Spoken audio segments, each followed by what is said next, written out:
राधे राधे। दोस्तों, आपने एक नाम बहुत अच्छी तरह से सुना होगा, सिकंदर।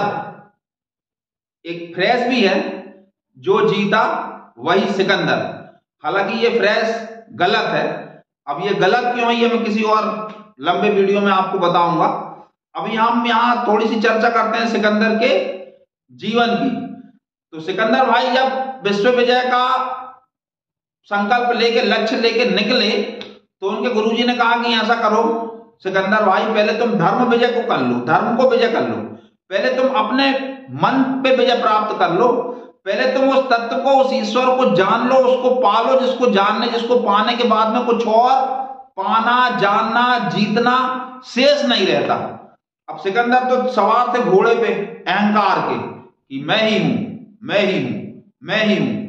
उनकी बात कुछ आई नहीं समझ में, किंतु उन्होंने गुरुजी का आदर करते हुए इतना जरूर कहा कि ठीक है, पहले मैं अपने विश्व विजय का कार्यक्रम पूरा कर लूं, उसके बाद में मैं आपकी बातों को भी समझने का प्रयास करूंगा। इस पर गुरुजी ने आशीर्वाद देते हुए कहा कि जाओ, तुम्हारी कीर्ति, तुम्हारा यश अमर रहेगा, किंतु तुम वापस लौट के नहीं आ पाओगे, वापस लौट के नहीं आ पाओगे मेरे पास। ये बात उनके गुरुजी ने कह दी और सिकंदर विश्व विजय करने के लिए निकल गए। और उन्होंने विश्व विजय लगभग कर भी ली, बहुत से देशों को, राज्यों को उन्होंने जीता, किंतु इस अंधी दौड़ में उनका स्वास्थ्य बिगड़ गया और जब वो वापस पहुंचे तब मरणासन्न लगभग अवस्था में पहुंचे। मरणासन्न अवस्था में पहुंचे क्योंकि सिकंदर के पास बहुत धन था, बहुत बड़ा राज्य था, बहुत बड़े संसाधन थे। इसलिए डॉक्टरों ने बहुत प्रयास किया। उस समय जो वैद्य थे, जो सब कर सकते थे, उन्होंने सब किया। और सिकंदर को भी आशा अपेक्षा थी कि कुछ भी हो मैं स्वस्थ हो जाऊंगा, इतना बड़ा मेरे पास में राज्य है, इतने बहुमूल्य, इतने बुद्धिमान लोग मेरी सेवा में लगे हैं, किंतु ऐसा हुआ नहीं। जब मृत्यु की घड़ी आई तो सिकंदर ने 3 बातें कही।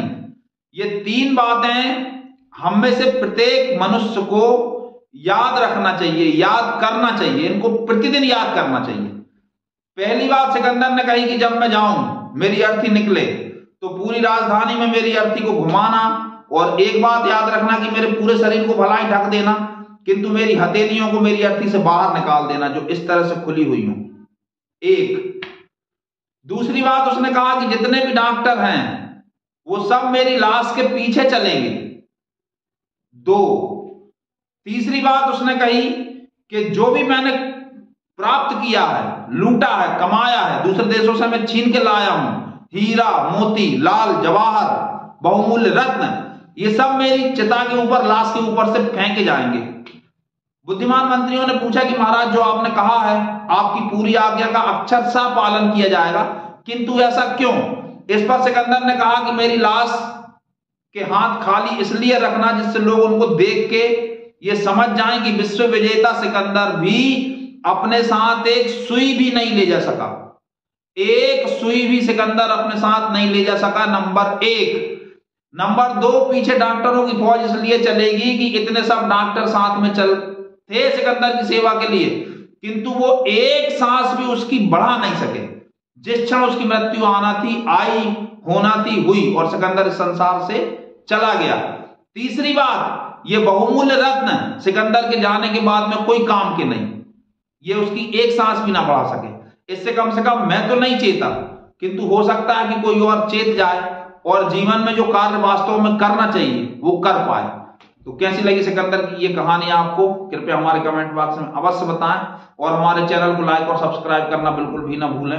बहुत बहुत बहुत धन्यवाद। राधे राधे।